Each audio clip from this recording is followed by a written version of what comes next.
what about COVID-19 and excess deaths? So I have this question from, and this is of course a big issue for RFK, but I've got this question from my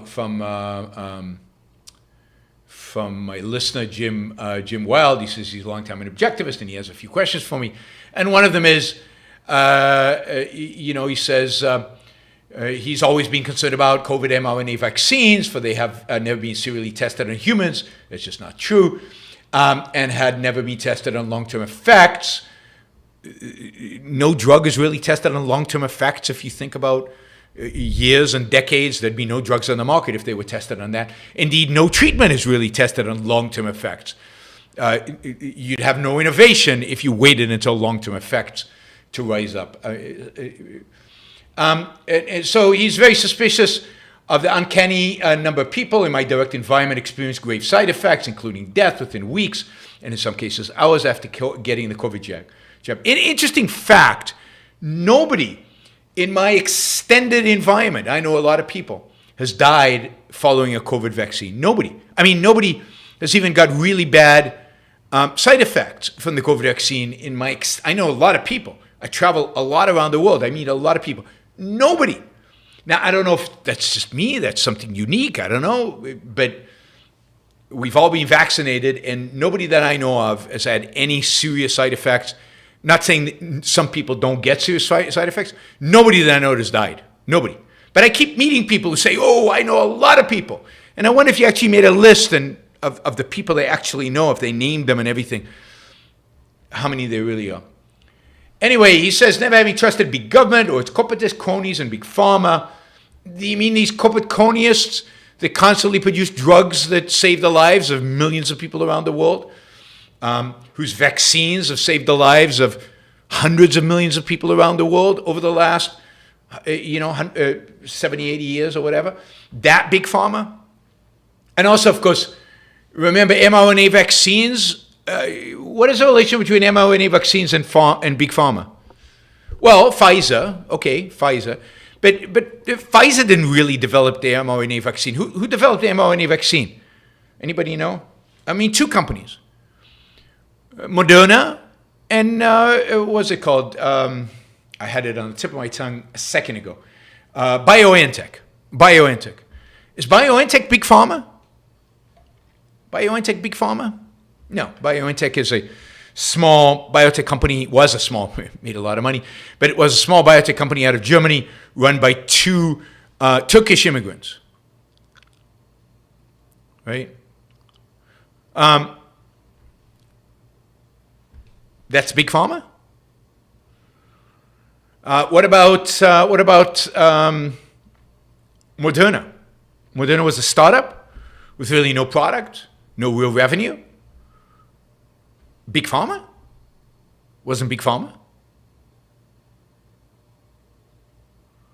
So, COVID-19 vaccine was not produced by big pharma, other than Pfizer, who teamed up with BioNTech. But the real science was BioNTech's, not big pharma's.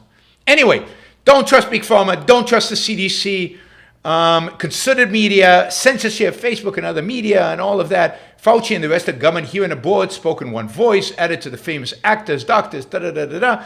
And then he gives me a million links to all the stuff, all the people who think that COVID vaccines are bad for you. Well, bad for you and kill you, basically. Kill you.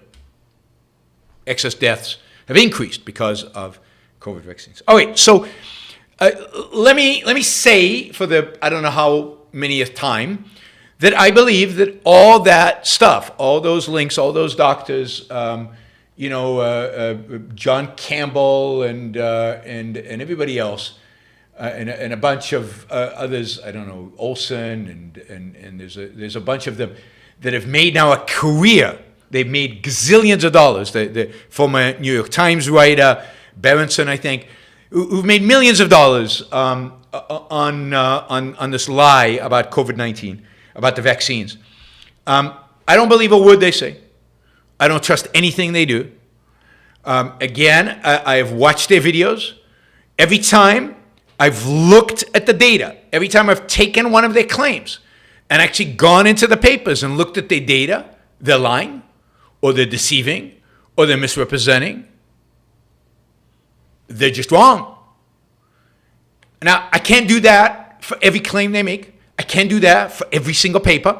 I can't do that because they can arbitrarily make claims ad infinitum. But after a few, after you discover somebody's wrong 1, 2, 3 times, I don't have to trust them anymore. If you discover I'm wrong and I won't admit it and so on, and I keep pushing the same line, but I'm blatantly wrong 3 times, stop listening to my show. Scott is now going, okay, I have to stop. But why do you listen? If somebody's unreliable, why listen? Why take him seriously? I can't take any of these people seriously. And I don't. Again, not randomly, but because I've tried. So that's one. First, if you have the statistical knowledge, if you can read a scientific paper, at least somewhat. I'm not pretending that I know this inside out. I don't. But I can read a paper. I can read the conclusions up to a point. I can look at the data a little bit. I can look at the stats to see if they make any sense or not. If you have that ability and you look at the data and you see that it's wrong, then it's wrong. Then you stop trusting these people. That's one. So that's one criteria. Just look if they lied or not. Look if they're trustworthy or not. 2, most of us are not doctors. Most of us are not epidemiologists. Most of us are not biologists, pharmacy experts, and we're not going to go do the research. We're not going to go do the lab work. We don't have the knowledge to evaluate many of these claims. So how do you evaluate the claims? Well, you look for people you trust. So let's take the COVID vaccine. I know a lot of doctors. Partially because I come from a family of doctors. My father's a doctor. My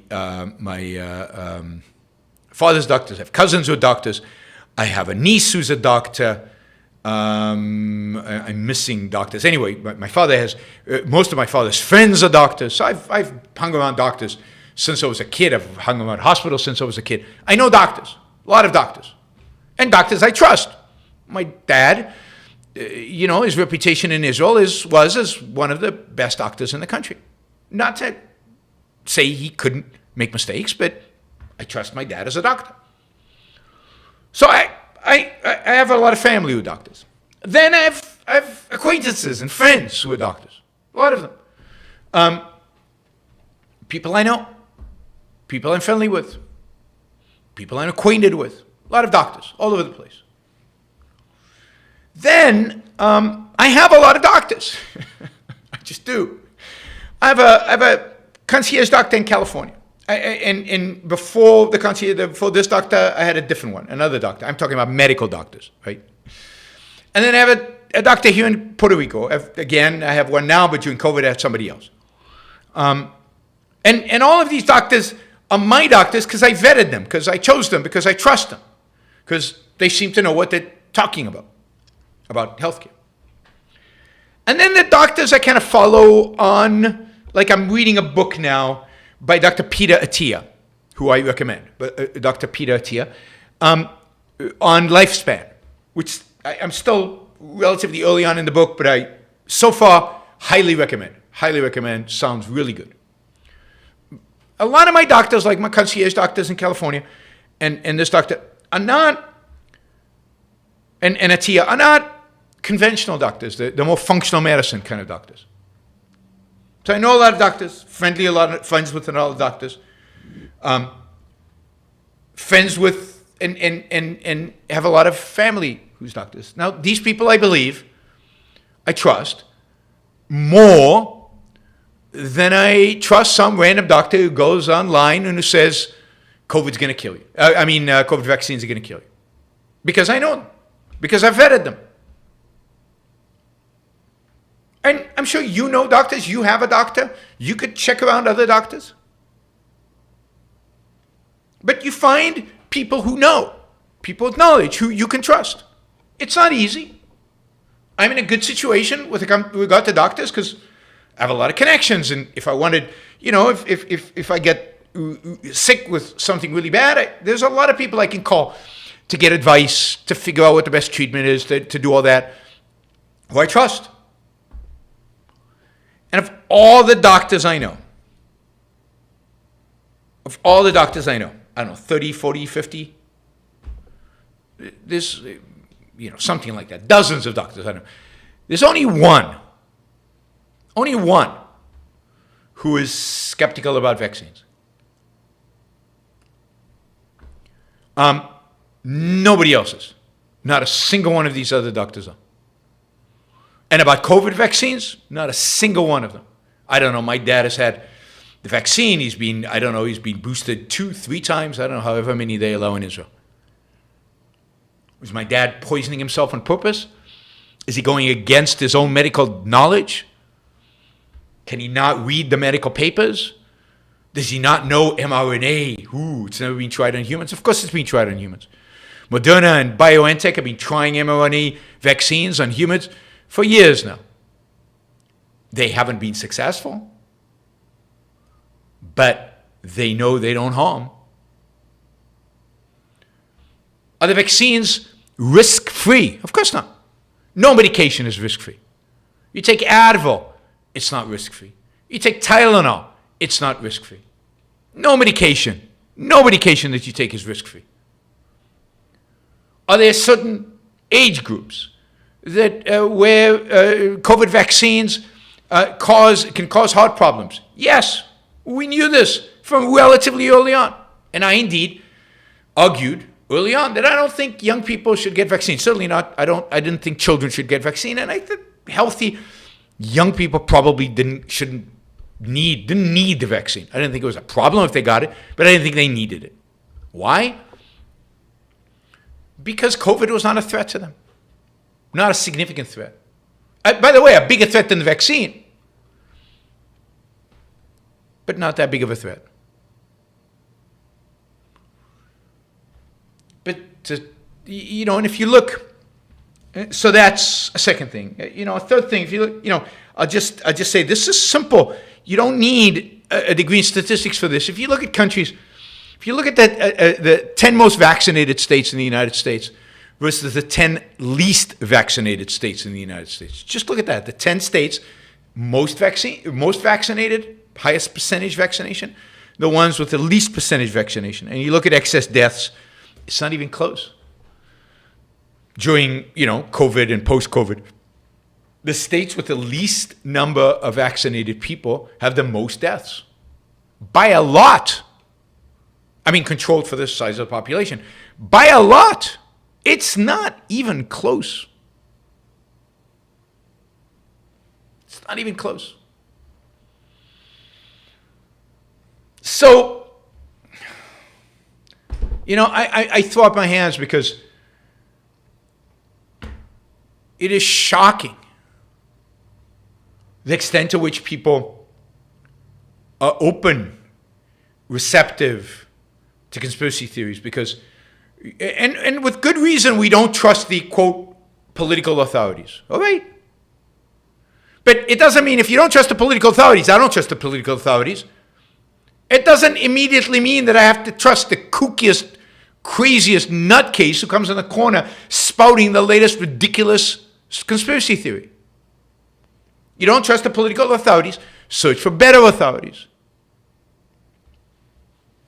I mean, the right position has always been anti-lockdowns, anti-mandates, pro-vaccines. I mean, it's easy. Why is that so hard for people? That's anti the political authorities, pro-science. Anti-lockdowns, anti-mandates, pro-vaccines. That's been my position from day one. From day one. I was never for mandates. Now, can private companies mandate? Sure. Private companies can mandate you wear a mask. Private companies can mandate you take a vaccine. But should the government mandate? Absolutely not. And should companies mandate vaccines? Probably not. It's none of their business. It's mostly, particularly once we discover the vaccines were not very effective at preventing transmission, then why would companies even do that other than virtue signal?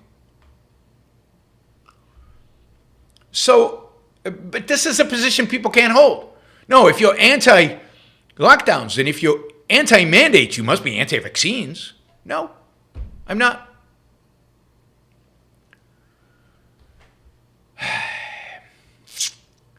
Frustrating. So, Jim, no, I think the entire field of COVID vaccine, excess death, people are dying from the vaccine, is complete nonsense. It is a self-perpetuating money machine for these people. They are lying. They're making stuff up. And I talked about this years ago. I talked about this when the first guy showed up on Brett Weinstein calling himself the inventor of the discoverer and the inventor of mRNA vaccines. And I looked him up, and he turned out to be one in a team that had originally done some of the work that would later lead to mRNA vaccines. An inventor of mRNA vaccines was a completely bogus title. And Brett Weinstein would take him seriously. It was bizarre. And then you read up his bio, and you read that he was kicked out of the team, and he had to leave the whole field, and he had to go into medicine because he couldn't do any research anymore because he was kicked out, and that he was basically a disgruntled employee, or disgruntled somebody who thought he deserved credit and never got the credit he deserved. Other people got prizes for the discovery. He did not. All of this stuff. When you discover all of that, then yeah, he's just a disgruntled thing, and he's found a way to get back at them, and he's also found a way to make a lot of money by claiming that mRNAs are killing you. mRNA will go down, mRNA vaccines, because the COVID use is just, I think, the tip of the iceberg of how they're going to be used. It's going to go down as one of the great biotech innovations. It's already in the process of radically altering our treatments of cancer. There are a number of mRNA cancer delivery systems and vaccines that are having phenomenal results in cancer treatment.